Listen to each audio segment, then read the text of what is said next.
माधवा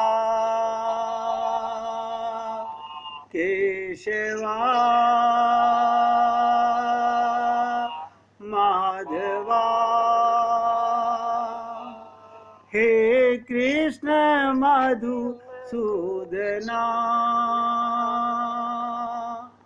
हे कृष्ण मधुसूदना, केशवा माधवा केशवा माधवा, हे कृष्ण मधुसूदना, हे कृष्ण मधुसूदना। भगवान हम पर कितनी कृपा करना चाहते हैं, काश हम उसके अधिकारी बन जाएं। देखिएगा, भगवान ने अपनी कृपा की मनुष्य शरीर देकर। मैंने कहा ना, भगवान का कोप भी कृपा नजर आने लगेगी।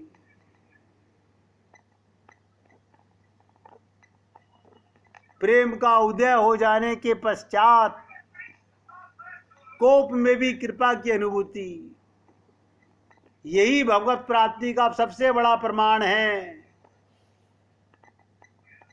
भक्त क्या कहता है, हे केशव,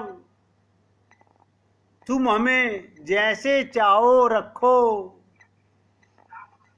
हम कहते हैं ना, जब सौंप दिया इस जीवन का सब हार तुम्हारे हाथों में, बस सौंप दो एक बार।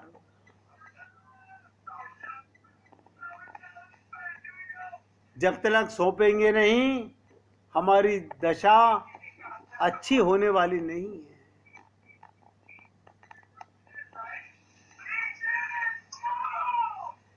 तो गोप कन्याओं को इस प्रकार समझाकर श्री कृष्ण को संबोधित कर गोदा जी कहती हैं, कृपया अब उठो बैठो। कन्हैया को यहाँ शंका होती है कि श्री कृष्ण तो सर्वज्ञ हैं, उन्हें तो अपने आप उठ बैठना चाहिए, फिर गोदा जी उनको जगाने की चेष्टा क्यों कर रही हैं? तो गोदा जी तो आपा खो चुकी, उन्होंने उनको जगाने की चेष्टा क्यों की? प्रेमावेश से बेशुद्ध हैं।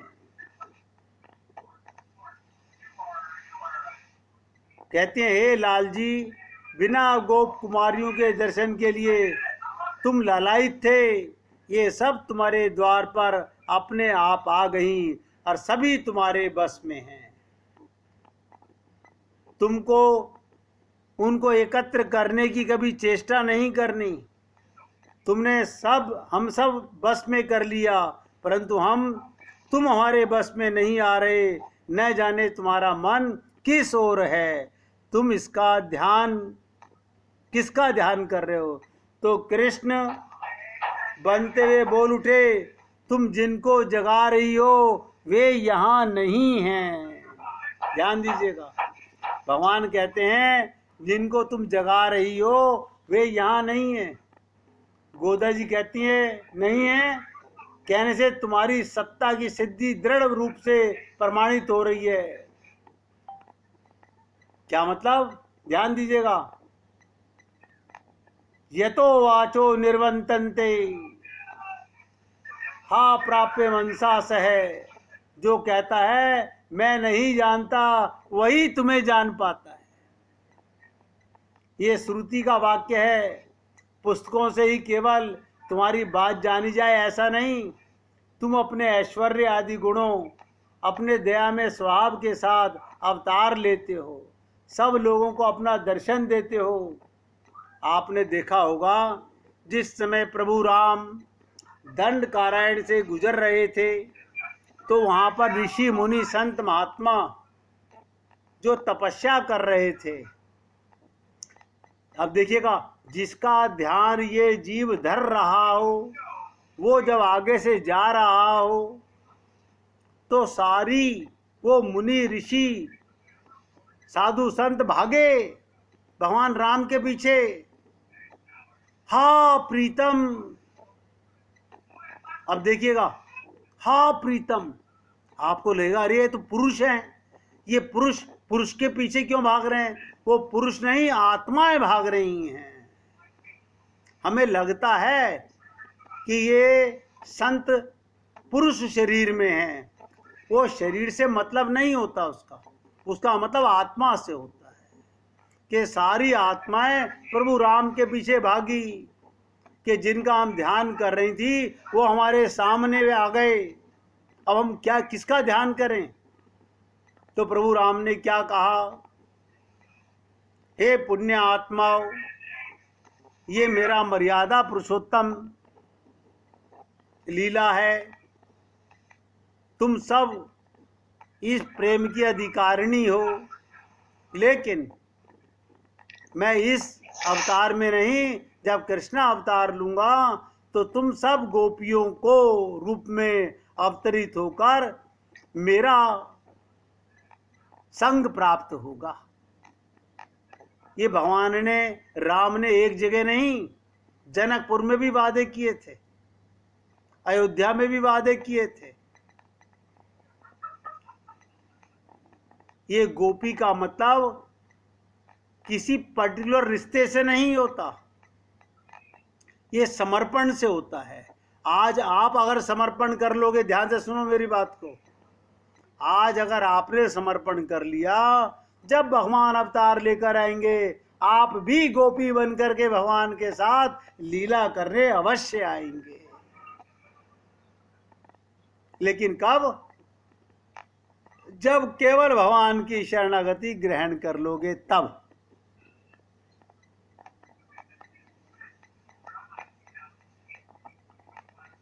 तो कहने का तात्पर्य मेरे भाई,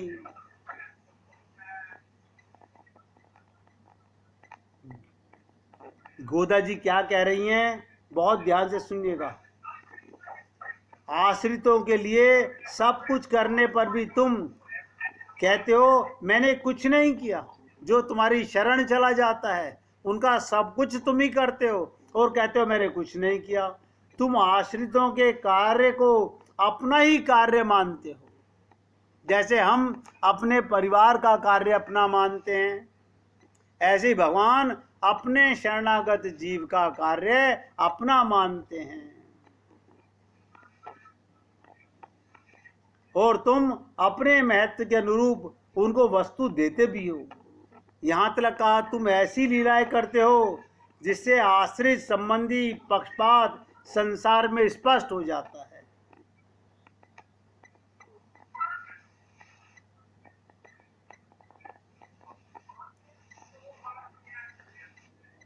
तो कहते हैं इसका समाधान तो यही हो सकता है, आपके आश्रित जनों के जो शत्रु हैं वे भी आपके शत्रु हैं। ध्यान दीजिएगा, अगर आप एक बार भगवान की शरण चले गए तो जो आपसे शत्रुता करेगा वो भगवान का शत्रु कहलाएगा। क्यों? आपकी रक्षा का वादा तो भगवान कर चुके। मां सुचे, मैं शपथ लेता हूं तुम्हारा कल्याण करने की, हमको तो केवल शरणागति करनी है, बाकी सारा काम भगवान स्वयं करेंगे।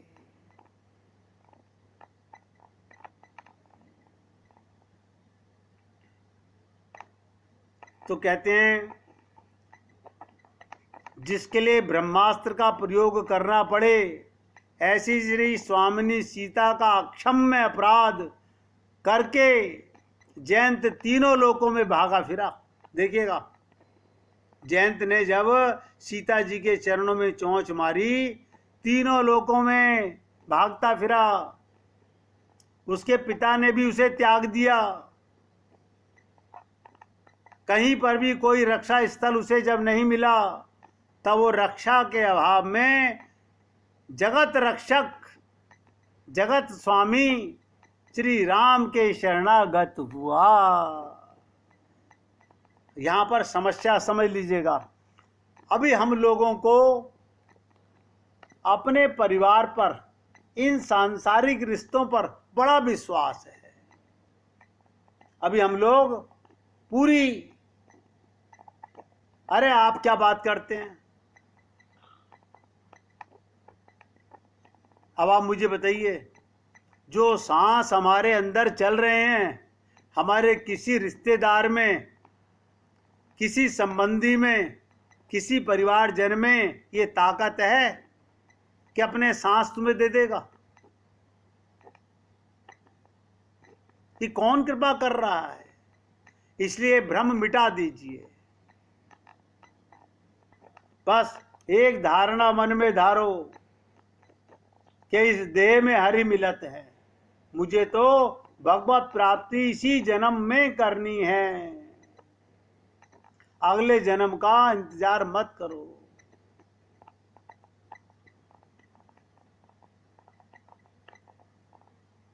कहते हैं हम सब आत्मा बनकर परमात्मा की प्रार्थना राधा रानी से कैसे करनी चाहिए, ध्यान से सुनिएगा। सब द्वारन को छाड़ के मैं आई तेरे द्वार, ओ वृषभानु की लाडली निकुन मेरी ओर निहार। गाएंगे हमारो धन राधा श्री राधा श्री राधा, हमारो धन राधा श्री राधा श्री राधा, हमारो धन राधा राधा राधा राधा राधा, हमारो धन राधा राधा राधा राधा राधा, हमारो धन राधा श्री राधा श्री राधा। फिर मोर मुकुट कटी काछनी कर मुरली रिछ बार, यही बानिक मेरे मन बसऊ सदा बिहारी लाल। जीवन धन राधा श्री राधा श्री राधा, जीवन धन राधा श्री राधा श्री राधा, परम धन राधा राधा राधा राधा राधा, परम धन राधा श्री राधा श्री राधा, हमारो धन राधा श्री राधा श्री राधा, हमारो धन राधा श्री राधा श्री राधा। भगवान को प्रसन्न करने के लिए केवल यही एक नाम है। जो राधा नाम हृदय से पुकारता है, भगवान, ध्यान दीजिएगा, रा सुनते ही सब कुछ त्यागते हैं और धा कहते ही दौड़ने लगते हैं कृपा करने के लिए।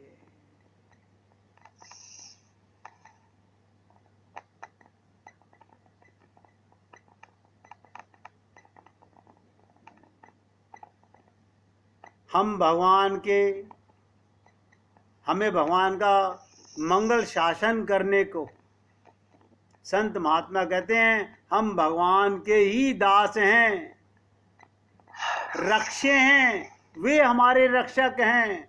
हम अपने स्वरूप का विचार ना करके आपके रक्षण में उनकी किस प्रकार प्रवृत्ति होती है, उसी प्रकार हम भी अपने स्वरूप का विचार न करके आपसे प्रेरित होकर मंगल शासन करने आई हैं। गोदा जी कहती हैं, हम आपका मंगल करने आई हैं। अब मंगल करने नहीं आई, भगवान का मंगल करने आई हैं।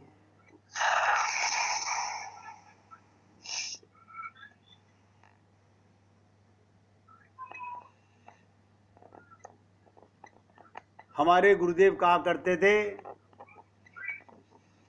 संसार की कामना छोड़ते जाओ, भगवान में मन लगाते जाओ। जितनी जरूरत हो शरीर के पालन के लिए उतना ही कमाओ।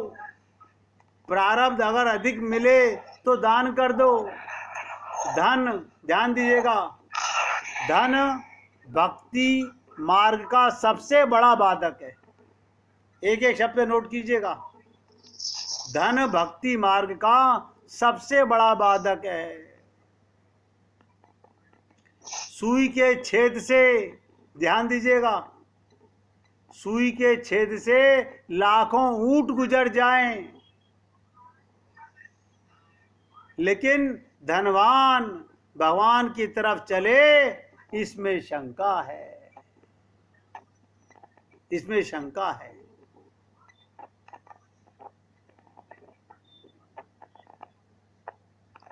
माया का गुण ही ऐसा है। हमारे महाराज जी कहते थे, माया महाठगनी हम जानी। माया का गुण ही ऐसा है, अच्छे अच्छों का नियत नीति, देखिएगा, नियत भी और नीति भी दोनों विकृत कर देता है। चाहे वो महापुरुष के घर में जन्म लेने वाला जीव ही क्यों ना हो। माइक धन का लोभ कब किस पर हावी हो जाए कोई नहीं जानता। इसलिए हमारे को हमेशा अपने प्रभु की कृपा का पात्र बनना है।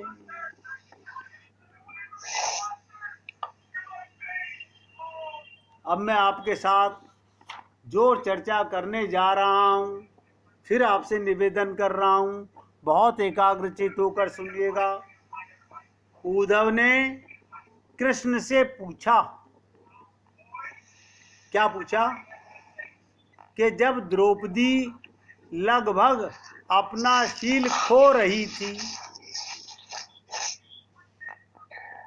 अपना शील खो रही थी, तब आपने उसे वस्त्र देकर द्रौपदी के शील को बचाने का दावा किया। लेकिन आप ये दावा भी कैसे कर सकते हैं? उसे एक आदमी घसीट कर भरी सभा में लाता है और इतने सारे लोगों के सामने निर्वस्त्र करने के लिए छोड़ देता है। एक महिला का शील क्या बचा? आपने क्या बचाया? ये उद्धव ने प्रश्न किया। अगर अपने संकट के समय, आपने संकट के समय में अपनों की मदद नहीं की तो आपको आपाद बांधव कैसे कहा जा सकता है? बताइए, आपने संकट के समय में मदद नहीं की तो क्या फायदा? क्या यही धर्म है? सबके मन में कुछ भी प्रश्न कर सकते हैं। और उद्धव, मैंने आपसे कहा था, द्वापर के सबसे बड़े ज्ञानी थे, सबसे बड़े विद्वान थे। इन प्रश्नों को पूछते पूछते उद्धव रोने लगा, उसका गला रुंध गया और उनकी आंखों से आंसू बहने लगे। ये अकेले उद्धव के प्रश्न नहीं, महाभारत पढ़ते समय हर एक के मस्तिष्क में ये सवाल उठते होंगे। उद्धव ने हम लोगों की ओर से श्री कृष्ण से प्रश्न किया, जैसे परीक्षित सुखदेव परमहंस से प्रश्न करता है, अर्जुन भगवान श्री कृष्ण से गीता में प्रश्न करता है। अब ध्यान से सुनेंगे। प्रश्न तो आप लोगों ने सुन लिया। भगवान श्री कृष्ण मुस्कुराते हुए बोले, प्रिय उद्धव, ध्यान दीजिएगा, प्रिय उद्धव, ये सृष्टि का नियम है, विवेकवान ही जीतता है।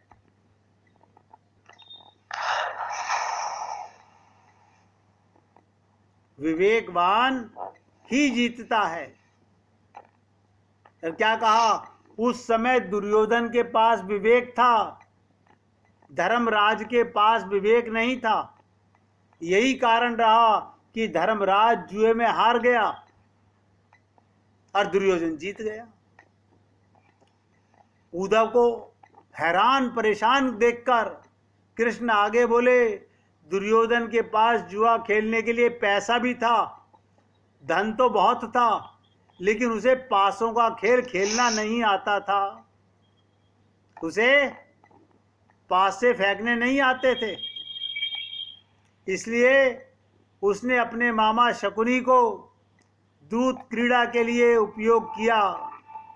यही विवेक है, यही विवेक है। धर्मराज की इस प्रकार सोच सकते थे, युधिष्ठिर ने ये बात नहीं सोची। ध्यान दीजिएगा।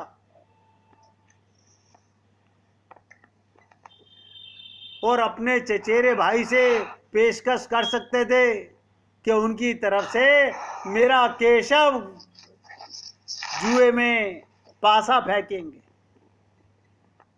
उन्होंने अपने विवेक का इस्तेमाल नहीं किया। जरा विचार करो, अगर शकुनी दुर्योधन की तरफ से खेलता और मैं पांडवों की तरफ से खेलता तो कौन जीतता? पासों के अंक उसके अनुसार आते या मेरे अनुसार आते? चलो इस बात को भी जाने दो, उन्होंने मुझे खेल में शामिल नहीं किया। इस बात के लिए उन्हें माफ किया जा सकता था। ध्यान दीजिएगा, इस बात के लिए भी उन्हें माफ किया जा सकता था। और मैं आपसे कहता हूं ना, हर क्रिया में भगवान को शामिल करो। कोई भी कर्म करो, भगवान के निमित्त होके करो। ये जीवन में आदत डाल लो।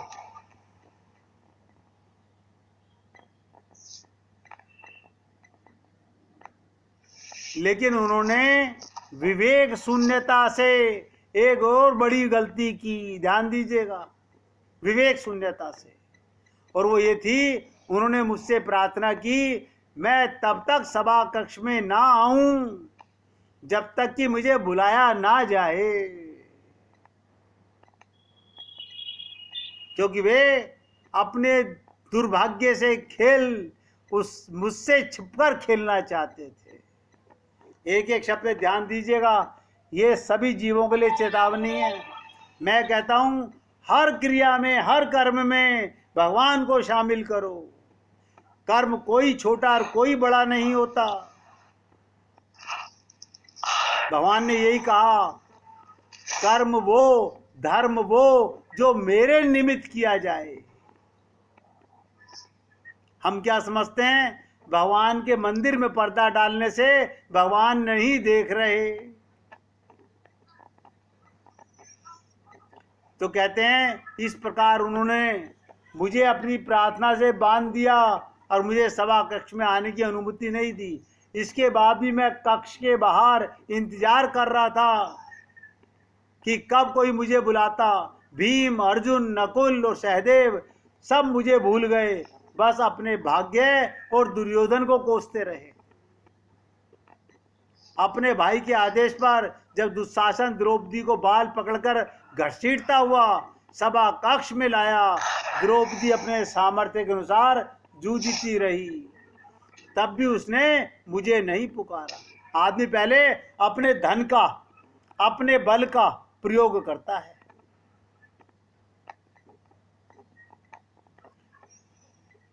ध्यान दीजिएगा, उसकी बुद्धि तब जागृत हुई जब दुशासन ने निर्वस्त्र करना आरंभ किया,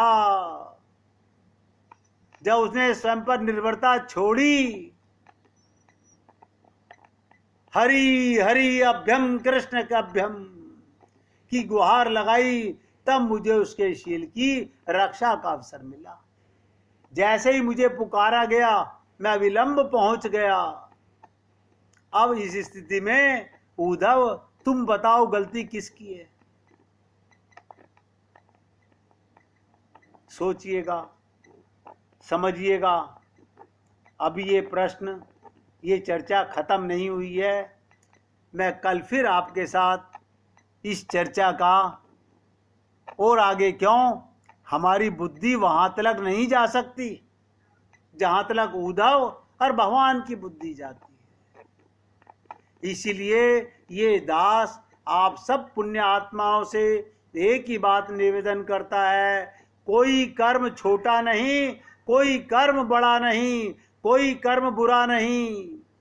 आप प्रत्येक कर्म को भगवान के साथ कीजिए, भगवान के निमित्त कीजिए, भगवान के संग कीजिए। आपसे पाप कभी होगा ही नहीं। भगवान को छोड़कर की हुई पूजा भी कोई फल नहीं देती। इसलिए कर्मण्येवाधिकारस्ते, जो भी कर्म करो भगवान के निमित्त करो। आज इस पासुर को यहाँ पर विराम दे रहा हूँ। कल 22वें पासुर में आपके साथ फिर आगे चर्चा करूँगा।